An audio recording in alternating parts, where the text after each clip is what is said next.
Assalamualaikum warahmatullahi wabarakatuh. Perkenalkan teman-teman dan Ibu, kami dari kelompok 4. Pada kesempatan kali ini, kami akan memaparkan materi terkait kedudukan Pancasila pada masa reformasi. Jadi sebelumnya, kita kan sudah membahas nih, dengan melalui tiga kelompok sebelumnya, materi terkait apa itu Pancasila, Pancasila di era kemerdekaan, Pancasila di era Orde Baru dan Orde Lama. Maka sekarang giliran kamilah yang akan menjelaskan Pancasila pada masa reformasi. Selanjutnya, saya sebagai perwakilan kelompok akan memperkenalkan anggota dari kelompok 4.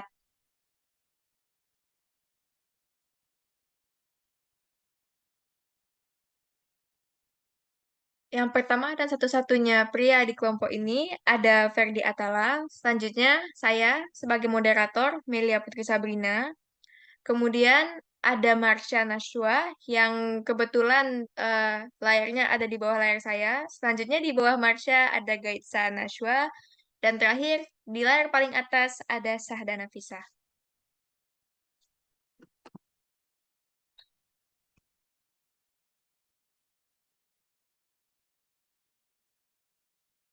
Untuk cakupan materi kita pada kesempatan kali ini, kami akan membahas pertama peristiwa kejatuhan Orde Baru yang kemudian akan berlanjut pada era reformasi, kemudian latar belakang, selanjutnya pengertian reformasi itu sendiri, dilanjutkan dengan kedudukan Pancasila pada masa reformasi, kemudian gerakan reformasi dan ideologi Pancasila, dan terakhir penerapan Pancasila pada masa reformasi.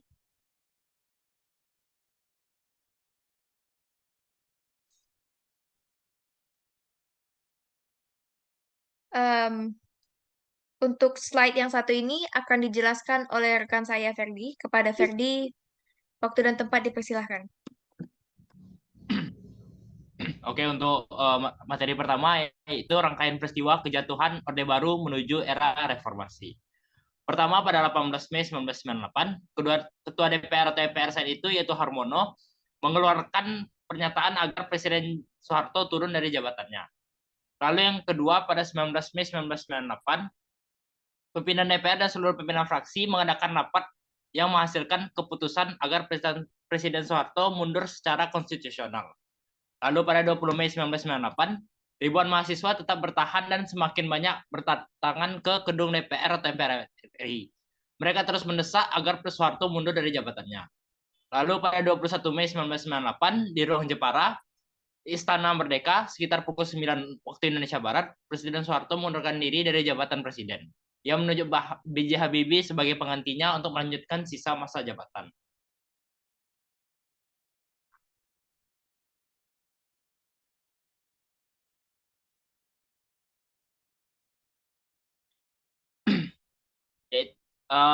Materi selanjutnya yaitu latar belakang.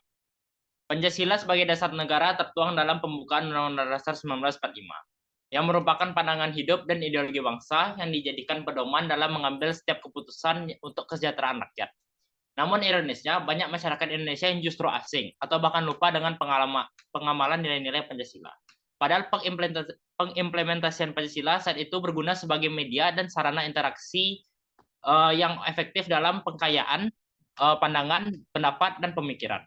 Hal ini mungkin terlihat agak kontradiktif dengan narasi reformasi yang melekat pada masa sekarang. Itu mengacu pada semangat untuk mengembalikan tatanan hidup negara ini dan dari penyelewengan sebelumnya. Sejak dimulainya era reformasi hingga sekarang ini, perubahan telah terjadi begitu cepat dan membawa pengaruh positif ataupun negatif kepada kelangsungan negara kita. Banyak nilai-nilai tatanan kehidupan yang mulai bergeser akibat perubahan tersebut. Hal ini membuat banyak orang yang mempertanyakan relevansi nilai Pancasila dalam kehidupan berbangsa dan bernegara saat ini.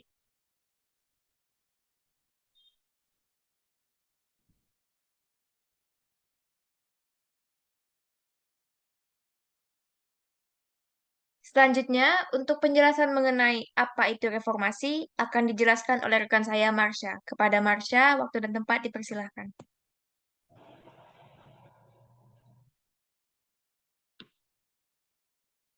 Selanjutnya, apa itu reformasi? Reformasi secara definisi yaitu perubahan secara drastis untuk sebuah perbaikan. Era reformasi atau yang dikenal dengan era pasca Soeharto di Indonesia dimulai pada tahun 1998. Tepatnya saat kejatuhan Soeharto. Soeharto mengundurkan diri pada 21 Mei 1998 dan digantikan oleh wakilnya yaitu B.J. Habibie. Era reformasi dinamakan reformasi karena pada masa Orde Baru, lingkungan sosial politik dilakukan secara tertutup. Nah, pada masa ini, lingkungan sosial politik dijadikan lebih terbuka.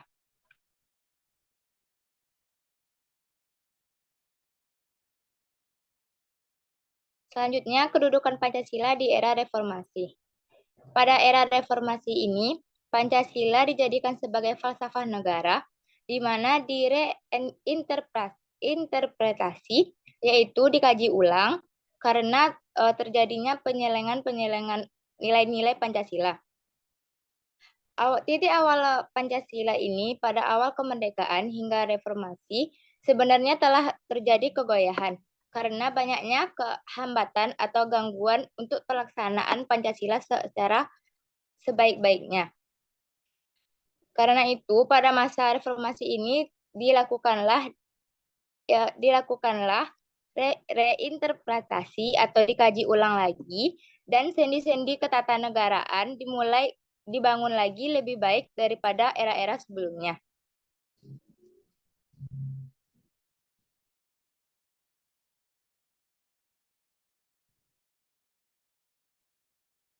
Baiklah, selanjutnya untuk penjelasan mengenai gerakan reformasi dan ideologi Pancasila akan dijelaskan oleh rekan saya, Sahda. Kepada Sahda, waktu dan tempat dipersilahkan.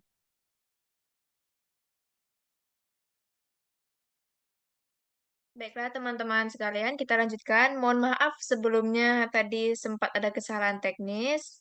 Baiklah, kita lanjut. Untuk gerakan reformasi dan ideologi Pancasila akan dijelaskan oleh rekan saya, Sahda, yang sudah pindah layarnya ke paling bawah. Kepada Sahda, waktu dan tempat dipersilahkan. Saya akan menjelaskan gerakan reformasi dan ideologi Pancasila. Dalam kenyataannya, bangsa Indonesia telah salah mengartikan makna dari sebuah kata reformasi, yang saat ini menimbulkan gerakan yang mengatasnamakan reformasi. Padahal gerakan tersebut tidak sesuai dengan pengertian dari reformasi. Contohnya, saat masyarakat hanya bisa menuntut dan melakukan aksi-aksi anarkis yang pada akhirnya terjadilah pengerusakan fasilitas umum. Sebagai dasar negara, Pancasila tercantum di dalam alinea keempat pembukaan Undang-Undang Dasar 1945 yang merupakan landasan yuridis konstitusional dan dapat disebut sebagai ideologi negara. Yang pertama, Pancasila sebagai paradigma ketatanegaraan. Pancasila sebagai paradigma dalam ketatanegaraan mengandung bahwa Pancasila menjadi kerangka berpikir dalam melaksanakan kehidupan berbangsa dan bernegara. Sebagai dasar negara, Pancasila tercantum di dalam alinea keempat. Yang kedua, Pancasila sebagai paradigma di bidang politik. Memiliki pengertian bahwa dalam melaksanakan kehidupan politik itu harus didasarkan pada Pancasila. Yang ketiga, Pancasila sebagai paradigma di bidang ekonomi, yaitu mengandung pengertian bagaimana falsafah itu diimplementasikan secara real atau dengan kata lain dalam pelaksanaan ekonomi di Indonesia harus sesuai dengan sila-sila yang ada dalam Pancasila.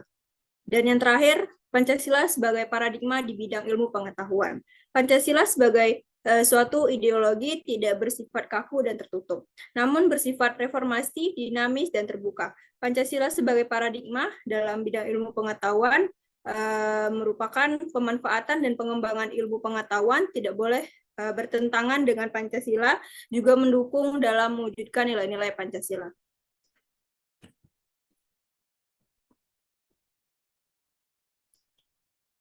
Selanjutnya, Pancasila sebagai paradigma dan cita-cita reformasi. Yang pertama, Pancasila sebagai paradigma reformasi. Inti reformasi adalah memelihara segala yang sudah baik dari kinerja bangsa dan negara di masa lampau, mengoreksi segala kekurangannya sambil merintis pembaharuan untuk menjawab tantangan masa depan. Pelaksanaan kehidupan berbangsa dan bernegara masa lalu memerlukan identifikasi, yang mana masih perlu dipertahankan dan mana yang harus diperbaiki.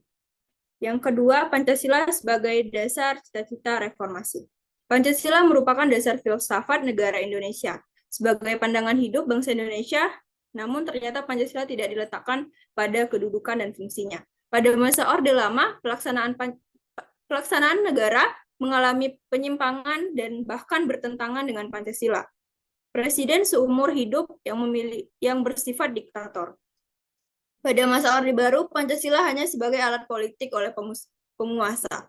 Setiap warga yang tidak mendukung pijakan penguasa dianggap bertentangan dengan Pancasila. Oleh karena itu, gerakan reformasi harus dimasukkan dalam kerangka Pancasila sebagai landasan cita-cita dan ideologi negara Indonesia agar tidak terjadi anarkisme yang menyebabkan hancurnya bangsa dan negara Indonesia.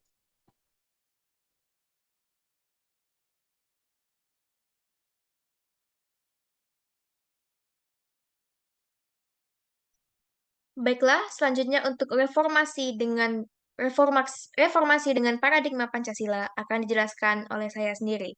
Jadi, reformasi dalam tubuh Pancasila ini dapat kita bagi dalam 5 bagian. Yang pertama, reformasi yang berketuhanan yang Maha Esa.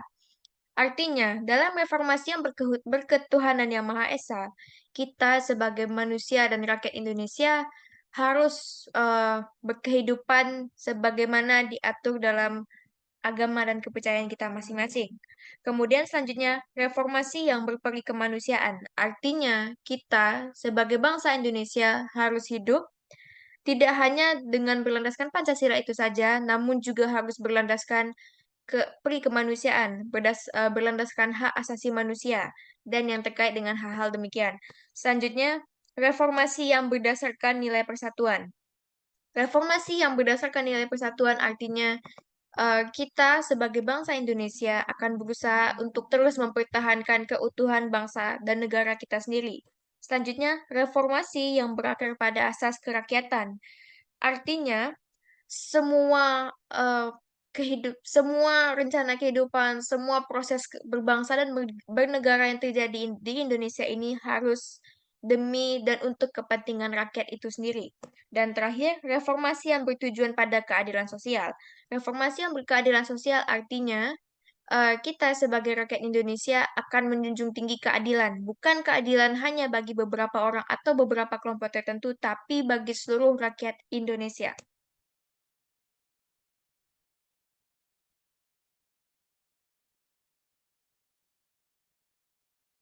Baiklah, selanjutnya ada penerapan Pancasila di masa reformasi. Kita semua tahu bahwa Pancasila telah mengalami bisa disebut banyak cobaan, banyak ujian, mulai dari era kemerdekaan, kemudian berlanjut ke Orde Lama, kemudian ke Orde Baru, dan di lembar baru alias lembar reformasi ini, kita tentu saja harus mengubah bagaimana kita menerapkan Pancasila. Jadi, Pancasila di masa reformasi ini harus diterapkan secara proporsional dan kontekstual. Yang pertama, saya akan menjelaskan bagaimana menerapkan Pancasila di era reformasi secara proporsional. Jadi begini, menerapkan Pancasila secara proporsional artinya kita menggunakan pendekatan kultural, doktrinal, dan demokratis. Jadi Pancasila itu tidak lagi memaksa. Pancasila itu tidak dipaksakan kepada manusia atau rakyat Indonesia, namun ditanamkan semacam itulah, maaf maksud saya seperti Pancasila itu tumbuh lantaran kita sadar, lantaran kita inginkan, lantaran semua rakyat Indonesia menginginkan Pancasila itu sendiri dan bukan dipaksakan. Kemudian selanjutnya penerapan Pancasila secara kontekstual. Artinya Pancasila itu harus dipandang dan dikonsolidasi antara ortodoksi dan ortopraksis. Artinya negara kita dalam menerapkan Pancasila itu harus tetap menempatkan Pancasila itu sendiri secara konsisten dan sesuai dengan bagaimana tujuan awal Pancasila itu sendiri.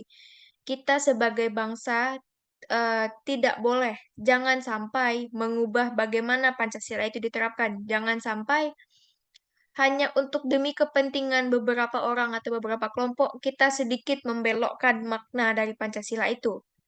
Begitu.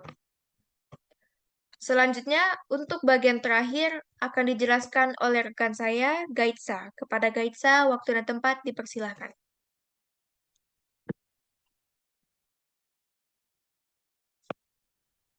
Baik, di sini saya akan membacakan kelebihan demokrasi Pancasila di era reformasi. Yang pertama, ada demokrasi yang lebih terbuka. Yang kedua, ada upaya pemberantasan korupsi. Yang ketiga, ada kebebasan berpendapat dan juga berbicara. Yang keempat adalah jumlah partai politik tidak dibatasi. Dan yang kelima adalah stabilitas politik lebih terjamin. Dan di balik kelebihan itu ada juga kekurangan demokrasi Pancasila di era reformasi ini. Yang pertama, ada satu, kebebasan di masyarakat terlalu tinggi. Yang kedua adalah pengetahuan tentang politik relatif rendah. Yang ketiga, banyak pemaksaan yang dilakukan oleh kalangan tertentu. Yang keempat, ada masyarakat masih salah tafsir mengenai reformasi. Dan yang kelima, ditinggalkannya beberapa program pemerintah yang cukup baik secara konsep. Saya juga akan membacakan kesimpulan hasil dari diskusi kami tentang materi ini. Yang pertama adalah Pancasila merupakan dasar filsafat negara dari awal kemerdekaan hingga mencapai era reformasi. Tentu saja, untuk mempertahankan Pancasila sebagai dasar filsafat negara tidaklah mudah. Banyak tantangan yang dilalui hingga Pancasila tak kadang sering dianggap goyah.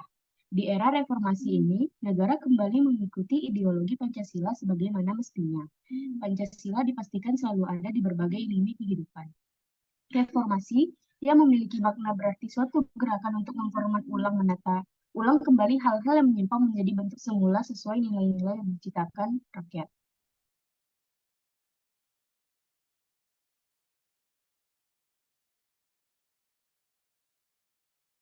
Baiklah, sekian pemaparan mengenai Pancasila di era reformasi dari kelompok kami. Mohon maaf apabila ada kesalahan, terutama pada kesalahan teknis yang sempat saya singgung sebelumnya. Semoga apa yang kami sampaikan bermanfaat dan dapat memenuhi tujuan dari pemaparan kami ini. Sekian, Assalamualaikum warahmatullahi wabarakatuh.